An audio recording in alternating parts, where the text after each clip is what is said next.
On behalf of 25th Street Theatre, I would like to welcome you to This Is Not That Festival. Before our programming begins, I would like to take a moment to acknowledge the land we are living, creating, and performing on. The land I'm currently on is Treaty 6 territory. Treaty 6 encompasses the traditional territories of numerous First Nations, including the Cree, the Dene, the Nakota, the Saulteaux, the Ojibwe, and the homeland of the Métis Nation. We, at 25th Street, pay our respect to the First Nations and Métis ancestors of this place, and we reaffirm our relationship with one another. As the majority of this festival is being streamed live over the internet, we ask that you join us by commenting below where you are from, and if you know what treaty or traditional lands you are on, please be sure to include that information as well. Thank you, and enjoy.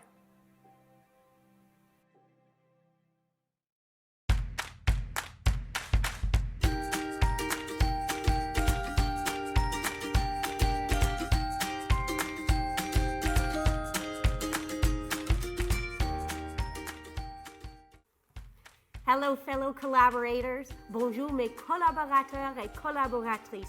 I'm Angela Christie, and welcome to episode 3 of Collaboration Station, where every day of the festival for 10 days, we will post a new video with a local professional theater artist who will introduce you to a different element of live theater in the hopes that after those 10 days, you will have all of the tools you need to present your very own fringe show live from your front lawn, your backyard, your garage, or your living room, wherever you want, for your friends and family members. In this episode, we are joined by Brooklyn Bittner, a designer of many types who has a passion for bridging technology and spectacle to live theater, for bringing technology and spectacle to live theater. And Brooklyn is going to share her knowledge of scenic painting with us today. So we're about to get a little bit messy. For this episode, you will need some newspaper or an old rag, some string, a container with a little bit of water in it, some black and white paint on a little dish like this, a large paintbrush and a smaller paintbrush, and something to paint on. This one is a beautiful bridge cutout that Brooklyn has made for this purpose. So, if you don't have these things, pause the video and then come back. Otherwise, if you're ready to go, welcome, Brooklyn. Bienvenue. Hi, thank you.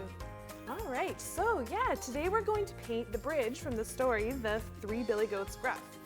So this is the troll bridge that they're all trying to cross to get to the other side to eat the yummy grass. So we want to make it a sturdy stone bridge that's strong enough to hold up that big troll. So first things first, we're going to want to prepare our surface. So we're going to grab our big brush, and on my palette here I have a big blob of black paint and a big blob of white paint. So we want to make the base of our bridge really dark. That's the surface that every other color goes on top of. So I'm going to grab a big scoop of my black paint and just a little blob of white. And I'm not going to mix it at all. I just want to keep two separate colors, and we're going to mix it right on the surface of our bridge. So we're going to start doing these little like crisscrossy, figure 80 shapes and just covering the whole surface. And this little crisscrossy method is called scumbling. Yeah, so we're going to scumble, scumble, scumble, and do those nice little crisscrossy patterns to cover our whole surface here. So yeah, theater and like scenic painting is all about tricking the audience's eyes into thinking that blank surfaces are fancy 3D objects.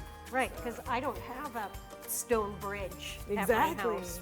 Yeah, so you can make your own. So yeah, you could roll out a piece of cardboard and paint it to look like the fancy tiles in a marble palace, or you could roll out an old bed sheet and paint trees and sunbeams and moss and make it look like a forest that goes on forever. Like anything you have around the house that you can paint and make into something new works just fine. There we go. I think it would be really cool to paint a sheet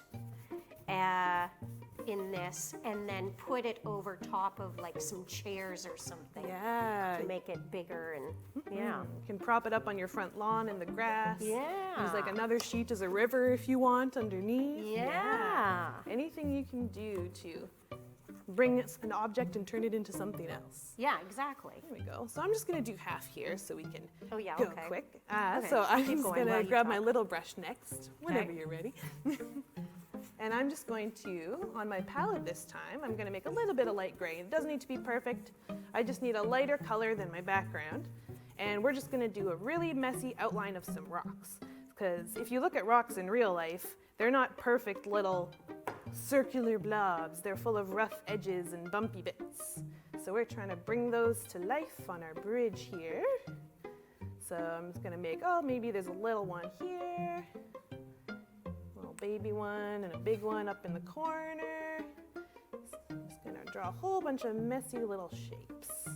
There we go, fill in my whole bridge.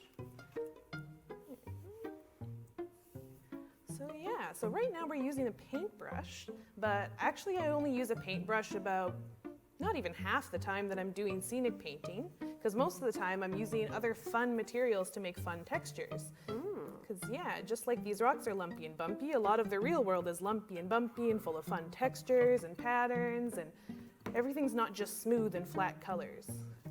So when we're recreating those images in scenic painting, we want to recreate all those lumpy, bumpy, fun textures. So what other kinds of materials do you use for? So today we're actually going to be using, I have the crumpled up bag here, or newspaper, or rags. I have string, but you can also dip like feathers in paint and use those to make textures. Yeah. I have sponges or rollers or anything that makes a goofy texture you can use. So, yeah, it's really fun to experiment and look at the real world and see what the texture is, and then bring it onto, and then find an object in your house or wherever and see if you can recreate that texture. It's all about getting messy with whatever you have. Yeah, like getting messy. Yeah. All right. So once you have all your rocks outlined, I'm just going to take that little scrunched up bag and I'm going to make it really messy and lumpy and bumpy. The more grooves, the better. Okay. Yeah, we don't want it neatly folded at all. We want it really messy. And I'm just going to smoosh it into some black paint and some white paint. And I want more white than black because I want it to be a little bit lighter colored. There we go. And then I'm just gonna smush it onto my rocks. Ooh. Yeah, and just, it doesn't need to be perfect. You can kind of go outside of your outlines. Whoop! Yeah, go crazy with it. Just get that paint on there as much as you can. Oh, I like this. There we go. So yeah, this like speckly pattern is called a mottled pattern because it has a bunch of speckles and bumps and lumps, and it has a whole bunch of different colors all in one shape. So we're gonna model these rocks. There we go. So yeah, you don't have to worry about it being absolutely perfect because when you're designing for a show, your audience, they're pretty far away usually, so they don't see all the teensy-weensy little mistakes you make. So you can just be a little crazy with it, get a little messy with it, and no one will see any little mistakes, so don't worry about it. That's the difference between live theater and film, right? Yeah, in film you can see all the little mistakes on camera. Yeah. But yeah, with theater you can be a little bit more free with it. Yeah, there we go. So yeah, it looks a little crazy and messy right now, but that's absolutely okay. All right. Beautiful. Yeah. And if you want to do an extra little like fancy step, you can think this is the top of the bridge that's close to sunshine, and this is the bottom of the bridge that's in shadows because it's far away from the sun. So if you want to make it a little fancier, you can have all the light spots on the tops of the rocks, and then have more black and dark spots on the bottoms of the rocks, and that'll make them look a little bit more 3D. So there we go. So now I have all my lumpy bumpy rocks. Oh. All right, just gonna grab a little bit more white paint Good. here. Whoop. Yeah, perfect. So we learned, what was the first one that we, oh, Scumbling. stumbling, and then model. Yeah. Modeling. Mottled, a mottled pattern. Perfect. All right, so now we're gonna switch to our next little found thing, and we're gonna use some string to make some cracks. Okay. So I just have a little bit of watered down black paint in my bucket here. Oh, yes. And I'm just gonna dip that and get that string really soaked in there. And then I don't want to hold it really close to the top like a paintbrush. I just wanna dangle it. And all I'm gonna do is I'm gonna swirl it around and flop it around and drag it around all over some of my rocks. And that makes really deep cracks in the rocks. Because I figure this is a pretty old bridge, and the troll is kind of messy, so I don't think he's cleaned up his bridge very much, so it's not very well taken care of. No, he's a bad house cleaner. Yeah, Yeah. he needs to work on his house cleaning. So we're making a few little cracks all over the bridge here. And not everyone needs a crack. Not every rock is the same, so don't worry about making them all exactly the same. There we go. I've got some nice deep cracks on mine. All right. Now, I'm gonna go back to my little brush. Okay. And now we have all these messy little fluffy edges all over our rocks, and we're gonna clean them up just a little bit. So I'm gonna grab some nice dark black paint, and we're just going to, we don't wanna wreck all these nice bumpy shapes we made, but we just wanna show and define the in-betweens of all of them. We wanna really show the nice dark black lines. So we're just gonna really roughly outline all of them.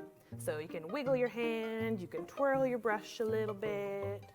Yeah, just be goofy and messy with it. And I find it's better if you go quicker, because if you go too slow and careful, then it's too perfect. The more fast and free you are with it, the nice, more messy, and the more natural it looks. So, More natural. yeah, so don't worry about going slow and perfect. Rocks aren't perfect. They're each a unique little lumpy, bumpy shape. There we go.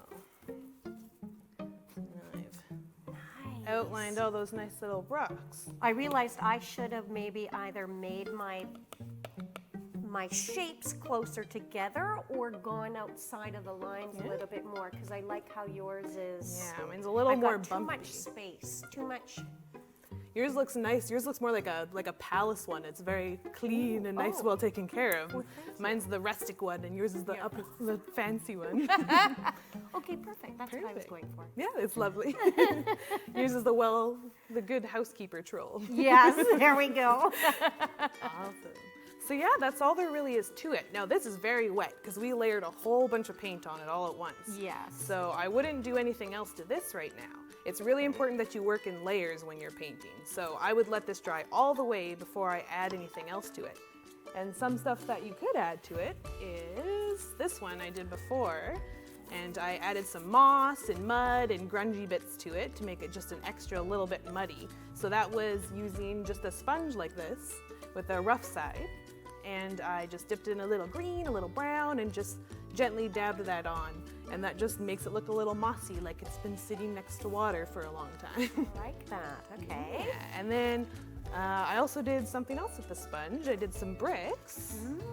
Yeah, so you can use that same little sponge, and I just dipped it in some red and some brown, a little bit of black, and you just all over the place. And this, you can see, makes little model pattern. It's really little dots, whereas the paper made big model dots. So yeah, you get different textures with different sponges. I like it. There we are. And then, so did you do the background gray on that one and then went over it with? yeah, this one I just had on a white background. Oh, okay. So yeah, you can do a different color base, whatever color you want to shine through. So Okay. I wanted these to be a little lighter, so I just had a white background, and then I just modeled it with the black and the brown and the red. Okay.